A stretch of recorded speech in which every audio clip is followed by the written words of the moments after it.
ladies and gentlemen, this is Victor Abrahman, Flakman here at the intersection between the Gucci store and an old Japanese sweet shop. It's a pretty cool place. And I'm here at the scene of the crime. I was here yesterday, crossing the street. I was coming from that direction, right there, that way. I was crossing the street, and I'm, by the way, I'm here vlogging live just to be annoying, because I know it freaks some of you guys out. And anyway, this is something that happened right here. So I thought, why not come back here and vlog it right where it happened, right? So here's where it happened. Anyway, so I'm coming from that direction that way, right? And it's a red light. Okay, I'll full disclosure here. It's a red light, and I'm riding my bicycle this way. And from this direction, look at that bike. Whoa. Look at that bike. That's nice, huh? And from that direction, there's a taxi coming. Just like, see that green taxi over there with the light on right there? See that taxi? So the taxi, just like that, it's empty, and it's coming this way, okay? And the light is red, just like it is now, like akashingo. And it's about to turn, and I'm just jumping the gun, because I'm a jerk. And so it's right now. Right when the taxi's right, crossing right here, just like now. At that moment, I'm coming from that side over here, and the taxi stops suddenly. Okay, stops suddenly because over here, see this white car? There's a car that's parked right there, just like the white car. It's a truck. It's parked on the side, but for some reason the taxi driver freaks out and he brakes. So he brakes right here, and I bump into his the back of the car. And I'll throw in a picture here, you can see the scratch, okay? And I'm like, wow, I guess I should stop, I don't know. But I should go, I'm kind of torn, but I stop. I stop to see what happens. And the guy's, he gets out of the car, and he's an 80-year-old man. He weighs like 60 kilograms. He's about 100, and he's about, 5'7" or something, which is pretty tall in Japan, I guess, 5'7". And he's like, "You're totally wrong," and I'm like, "Yeah, I'm sorry," because I was crossing the red light. And then he's like, kind of wondering what to do, and he starts dialing, and he calls the police. I'm like, "You're going to call the police for this? Well, let me just take care of it, right?" He's like, "No, you have to learn with your heart." So he wants me, because I'm like, "Yeah, sorry, man." I just scooped, right? So he says, "You got to pay for it with your heart." Like, he wants me to feel it, right? So that's what happened. So I'm sitting there, really? You're gonna teach me a lesson, right? Yeah, I know I screwed up, okay? I did. I mean, I screwed up, it's true. But he wants to call the cops. I'm like, oh God. And I'm late for a lesson. No, I'm not late yet. I'm actually early for a lesson, but now now I'm gonna be late. So we're sitting over there, right? We're both standing over there. So let me just get you the scene there. We're both right there. Right, and see those stumps there? He takes out his book and he's like, "Your name, give me your name." And he's kind of being an asshole, right? Which, I would understand if it were his car, but it's not his car, it's a taxi. And I'm like, "Well, you already called the cops, so why don't we just wait for the cops?" And then I'm thinking, oh shit, I know Japan. In Japan, you're supposed to show remorse, and if you show your remorse, then things go easier on you. So I'm like, I'm gonna just swallow my pride and do the smart thing, and just not even eat crow. I'm just gonna, be honest and say, okay, yeah, I'm sorry, I screwed up. So I say, yeah, you know what, you're right, it's completely my fault. Here's my license, I have nothing to hide. And I hand him my driver's license. People are staring at me. I hand him my driver's license, and and I give it to him, and he's like writing down numbers, and he's like shaking. His hands are all shaking, and he's writing down my name, right? And God, it's barely legible, right? Anyway, the cops take forever to come, and then there's a koban like right over there. A koban is a police box. There's a koban right over there, and they're taking forever to come. I'm starting to get annoyed, How much is it going to cost me, and time-wise, and my student might cancel on me, right? If I'm just, if it's going to take too long. I got a private student. And that's worth 6,000 yen, so. Anyway, cops come. They're like super cool. They don't care. They're like really relaxed. They're like, whatever, you know. They take my name. They don't even ask me any questions like whose fault was it. They just take my name. They take the number of the bicycle. I have to take, we're looking for there's apparently a little code on the bicycle somewhere. So I have to turn the bicycle over and find the code, which I've never had a bicycle accident in Japan. I believe, yeah. I've never been involved with the police with a bicycle accident. I've been with a motorcycle, yeah.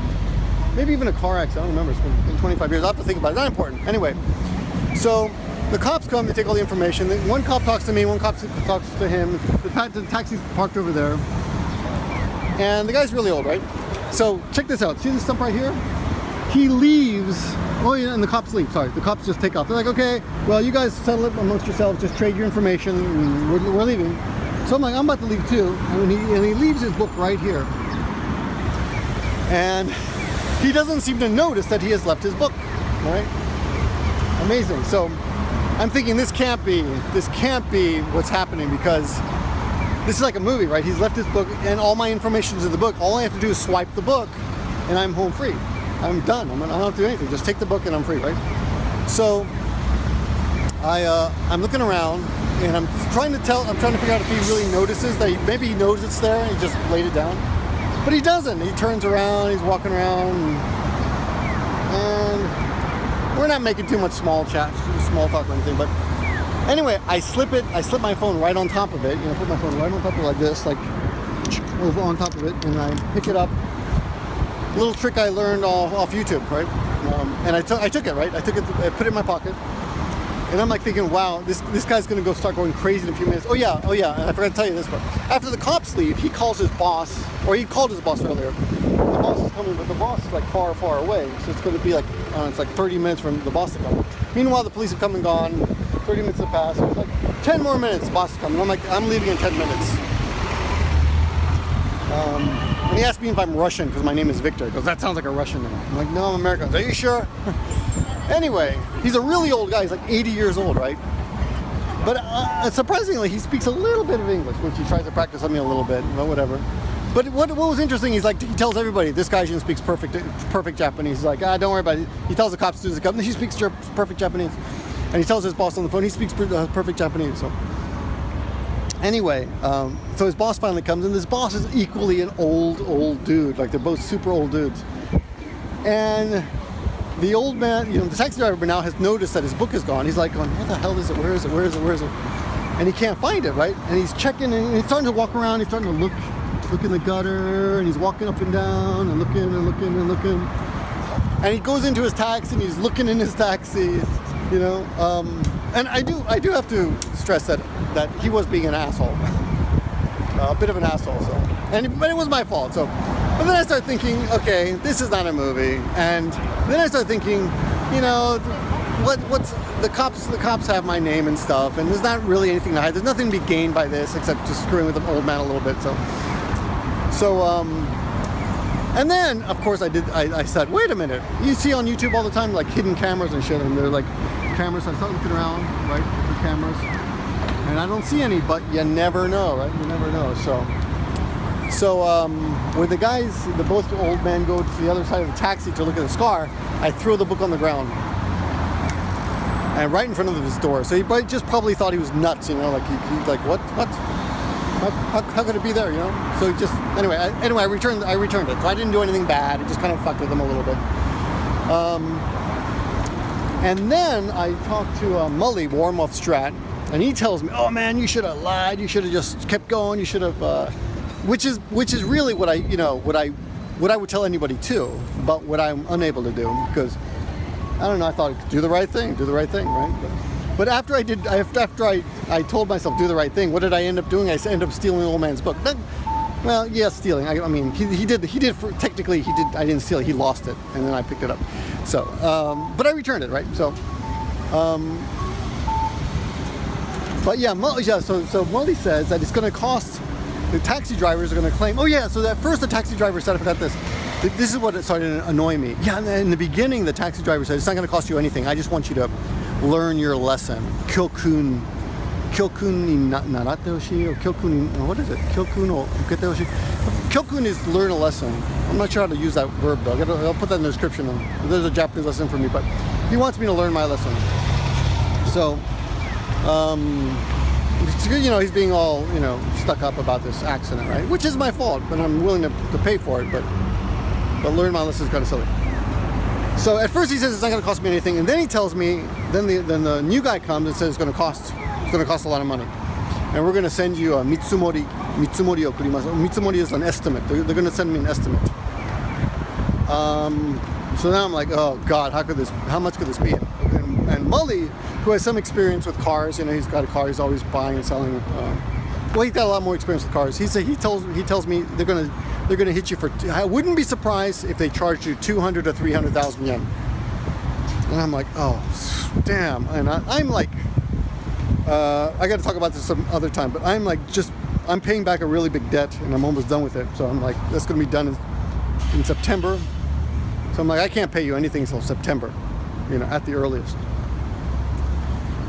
And he told me I wasn't gonna call anything. And I'm thinking the old man shouldn't have. There was a truck there that he had no need to brake for in the first place, right? So if he hadn't braked, I wouldn't have hit him, and you know, this and that, and slow reflexes. And the guy can barely. He shouldn't be driving, to be honest. But excuses. It was my fault. I know. But still, like a other driver, this wouldn't have happened. Anyway, I'm like, I am so screwed. This is going to cost me so much money for just a stupid thing, just running a red light with a bicycle, which was just stupid on my part. I shouldn't have done it. But then I mentioned to my wife, and I'm like, honey, don't worry about it. I'll just look. I know I screwed up, and I'll just take care of it. I'll pay for it. You know, whatever it costs, I'll take care of it. But then she calls me today, and she goes, I talked to the insurance, and they said they're going to pay for it. And I'm like, what insurance? She goes, I got you. And I told you guys before on this channel that I'm insured up the gazoo, right? Everything. And I was right. My wife had insured me for bicycle accidents, and she had insured me in such a way that they pay for any damages that I cause on my bicycle. So she called the company, the insurance company, Sony, by the way. Sony is the insurance company, and they're like, yeah, we'll pay for it. You know, and I'm like, well, wait a minute, aren't our premiums going to grow up, or whatever? You know, whatever the monthly money you have to pay, is that going to go up? He's like, no, the insurance you got, it doesn't affect anything.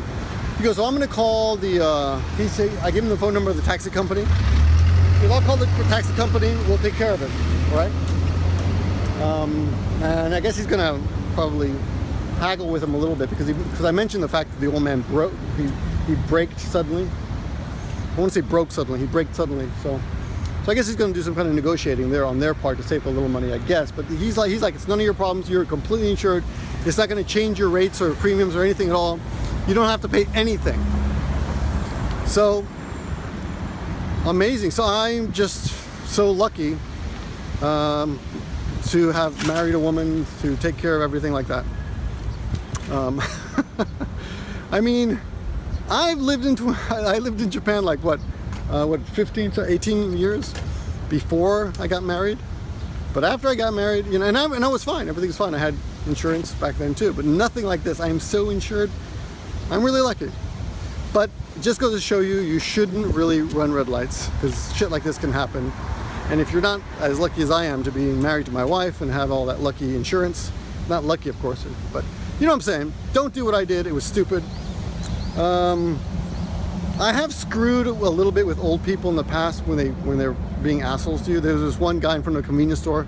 He was a real asshole. He came in and he was yelling at us and he was drunk. And I went outside and just moved his bicycle like 3 bicycles over, so he didn't know where it was. He went crazy. My bicycle's gone. It's been stolen. He called the police and shit. But the police came like, isn't that your bicycle right over there? I'm like, oh yeah. He was really drunk though, but he was being real racist asshole. He came in like, go back to America. So, anyway, so that's a little long ass blog for you on the street, representing the vlogger life, you know, vlogging naked on the street. I think, yeah, got a lot of stares for you. Maybe you can tell me what happened behind me, because I just got cut off because my wife called, and she's going to be coming from that direction over there. And she's got a concert tonight. She's going out to a concert, and I'm going to be babysitting. So that's cool. I'm going to be taking care of the kid. She goes off and has some fun.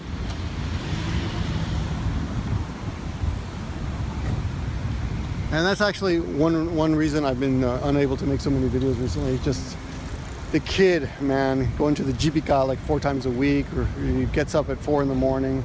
He jumps into my side of the bed, you know, he just jumps out of, he's got a crib, but he's like, get me out of this crib! And he jumps into my side of the bed, and I can't get anything done. But so I'm trying to do videos whenever I can. I like this one. I hope you guys enjoyed it. Little story. The moral of the story is don't run red lights, but if you do, make sure you're insured up the gazoo, and marry a good woman. Take care of your dumb gaijin ass. All right? Well, where the hell is she? She's coming. She should be here in a moment. There she is. And there's little Godzilla. Little Godzilla. Hey, buddy. Hey. Sleeping. Just woke up. Hey, it's Papa. Give me a break, man. Papa. Give me a break, man. Give me a break, man. Break, man. If you need help, then dial your operator.